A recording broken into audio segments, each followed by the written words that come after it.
Alam mo ba ang pakiramdam na minamaliit ka dahil mali ka? Kundi dahil hindi ka galing sa bansang inaasahan nila, yung pakiramdam na hindi ka man lang pinakinggan. Dahil sa isip nila, ano bang alam mo? Ito ang kwento ng isang Filipino engineer na tinawanan, minata, at muntik ng tuluyang baliwalain. At ito rin ang kwento ng isang lalaking akala niya, alam na niya ang lahat, hanggang sa isang ideya ang yumanig sa buong paniniwala niya. Makinig ka hanggang dulo. Dahil ang aral dito, hindi lang tungkol sa engineering, kundi tungkol sa pagiging tao. Taong 2019, Dubai, Sheikh Zayed Road.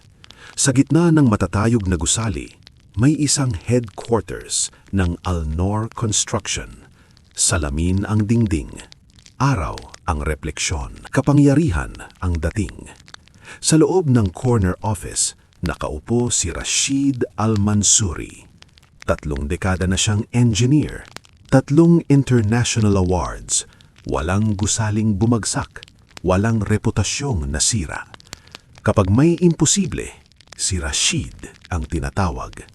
Sa araw na iyon, pipiliin na ang lead engineer para sa pinakaambisyosong proyekto sa gitnang silangan, Emirates Green Tower. Isang sustainable skyscraper na magiging simbolo ng hinaharap. Isang folder ang inilapag sa mesa niya. Sir, bagong proposal po, galing Manila. Napatingin si Rashid. Manila?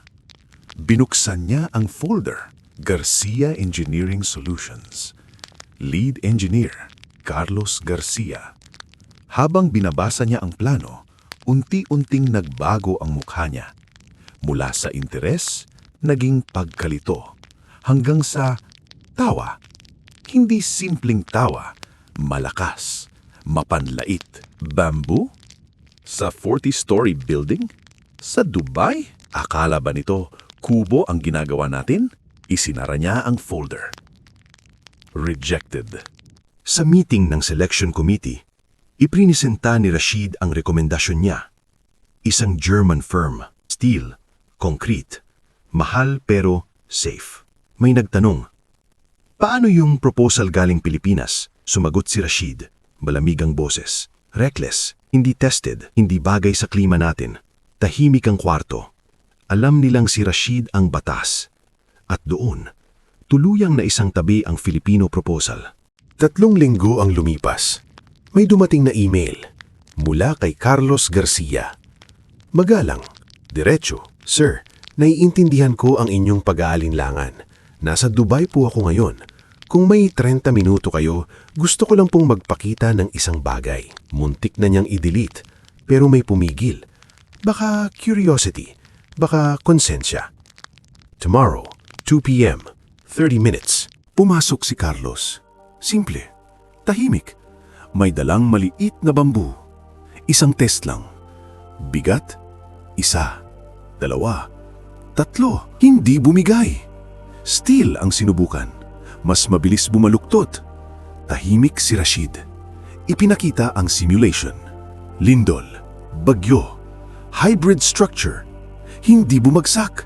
Hindi bumigay. Hindi ko papalitan ng steel, sabi ni Carlos. Pinapalakas ko lang. Doon nagsimulang mabasag ang matigas na paniniwala ni Rashid. Sandali lang. Kung nakaabot ka dito, ibig sabihin ramdam mo ang kwento.